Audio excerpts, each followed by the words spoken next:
Bonjour tout le monde, aujourd'hui je vous retrouve avec un tutoriel lingerie. Je vous propose de créer votre patron d'un tanga.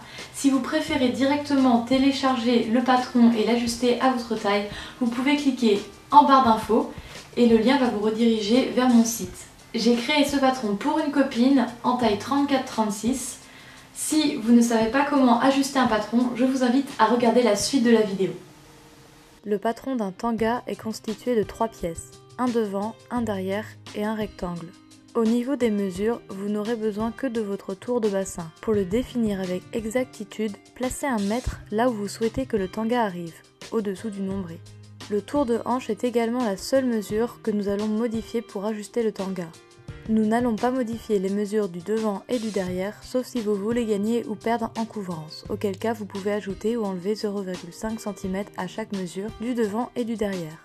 Vous pouvez télécharger dès maintenant le patron des pièces devant et derrière si vous ne souhaitez pas dessiner les pièces vous-même. Pour les autres, je vais vous détailler les étapes du patron. On commence par la pièce devant. J'ai commencé par tirer un segment AB de 16 cm et par mettre un repère M à la moitié de cette mesure. J'ai ensuite tiré une droite perpendiculaire MN de 16,5 cm passant par le repère M.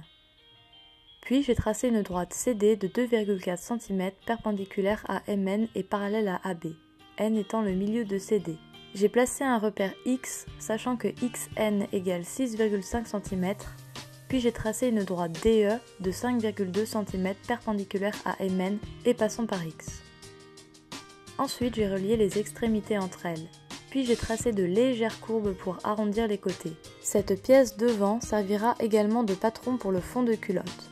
Pour la pièce arrière, j'ai commencé par tirer un segment AB de 10 cm et par mettre un repère M à la moitié de cette mesure. J'ai ensuite tiré une droite perpendiculaire MN de 18,5 cm passant par le repère M.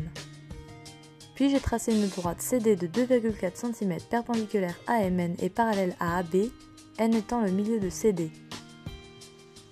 J'ai placé un repère X, sachant que XN égale 9 cm, puis j'ai tracé une droite DE de 2,4 cm perpendiculaire à MN et passant par X.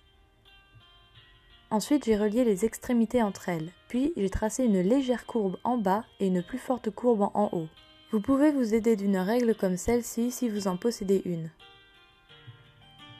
Pour le rectangle, on va utiliser notre tour de bassin et enlever 2 cm. Par exemple, la personne pour qui j'ai dessiné le patron fait 74 cm de bassin. J'ai donc pris une longueur de 72 cm. En largeur, j'ai choisi 10 cm, mais vous pouvez prendre plus ou moins en fonction de l'aspect que vous souhaitez obtenir. Vous n'êtes en revanche pas obligé de dessiner le rectangle sur une pièce de papier, mais notez ces mesures quelque part. Vos pièces de patron sont désormais terminées. N'oubliez pas de laisser des marges de couture de 0,5 cm si vous êtes à l'aise ou d'1 cm si vous êtes moins à l'aise.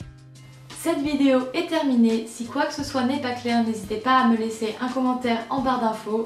Je répondrai du mieux que possible.